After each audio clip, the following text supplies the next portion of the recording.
সমস্ত দাবি মেনে নেওয়ার পরেও তাদের আর সেই শাটডাউন শেষ হয় না।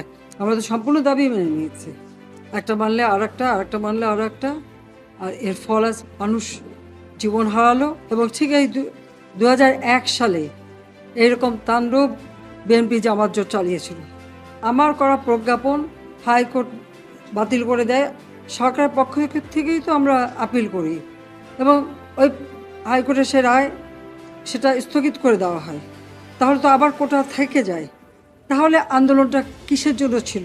এবার ভারতের দিল্লি থেকে প্রকাশ্যে এসে সরাসরি দেশবাসীর উদ্দেশ্যে যা বললেন এবার সাবেক প্রধানমন্ত্রী শেখ হাসিনা।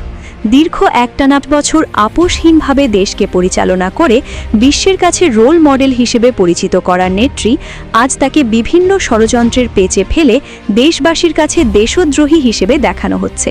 কিন্তু যত সময় যাচ্ছে আস্তে আস্তে সাধারণ মানুষও বাস্তবতার মুখোমুখি হচ্ছে।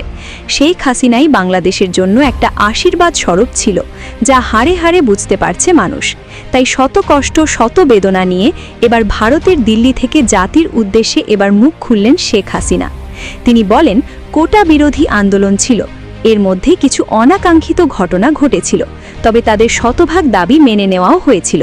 কিন্তু তাদের আন্দোলন থামে না। এটি ছিল জামাত বিএনপির মাস্টার প্ল্যান। তারা নিরীহ মানুষের হত্যাকাণ্ড ঘটিয়ে সব দায় আমাদের উপর চাপিয়ে তারা ক্ষমতা ভাগাভাগি করে আজ দেশকে আবারও কোথায় নিয়ে গিয়ে দাঁড় করাচ্ছে। আজ বাংলাদেশের মানুষ রাজাকারদের হাতে জিম্মি হয়ে আছে। এদের বিরুদ্ধে ঐক্যবদ্ধ হয়ে প্রতিবাদ গড়ে তুলতে হবে। সমস্ত দাবি মেনে নেওয়ার পরেও তাদের আর সেই শাটডাউন শেষ হয় না। আমরা তো সম্পূর্ণ দাবি মেনে নিয়েছি, একটা মানলে আর একটা, আর একটা মানলে আরও একটা, আর এর ফল আজ মানুষ জীবন হারালো। এবং